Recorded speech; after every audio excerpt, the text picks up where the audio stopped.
Certainly looks the picture of health and happiness.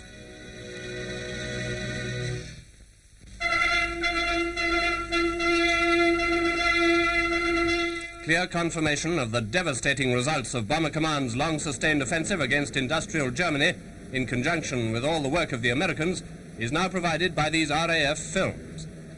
Hanover is a good example. The whole center of the town is more or less a hollow shell. But most important of the damage done, apart from havoc caused to the railway centre, can be seen in the industrial area on the west side of the river. Almost every industry was represented in Hanover, but the Korting Machine Tool Company was one of the most vital, and its factories suffered very heavily indeed. Then, of course, there's the Ruhr.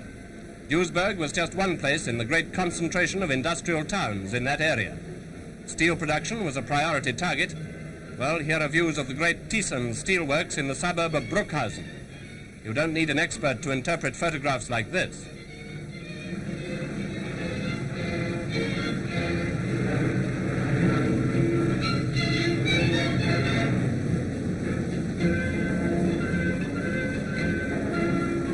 Another priority target has been synthetic oil.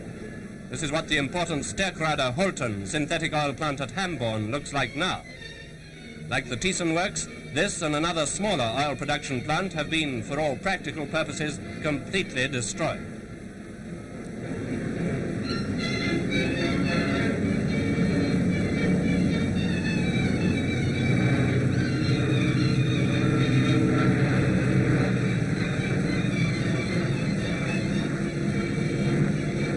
The inland docks at Duisburg, serving many railheads in the industrial Ruhr, also received plenty of attention from the RAF.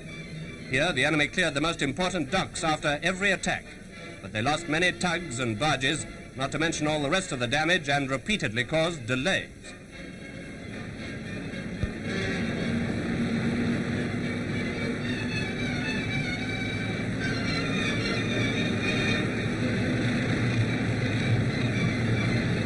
The Ems-Weser Canal, which joins the Dortmund Canal near Gravenhorst, was another Bomber Command objective.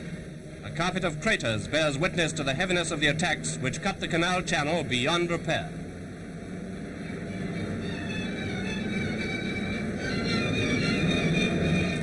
Essen, and that includes Krupps, which alone covered an area of about 3 square miles.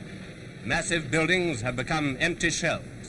Power plants, stocks, machinery, all completely wiped out. But we shouldn't forget that all these triumphs of the RAF were achieved in the face of some of the heaviest anti-aircraft defenses in the world. Sacrifices made by the RAF most certainly reduced army casualties and shortened the war. Here we are down on the ground for a closer look at some of the wreckage and ruin that was once the notorious Krupps.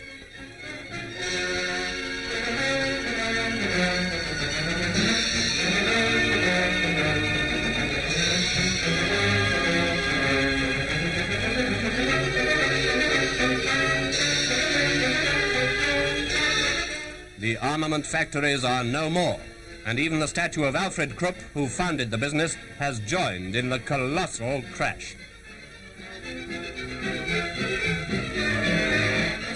Among the ruins and the rubbish of the Ruhr pocket for 67 too.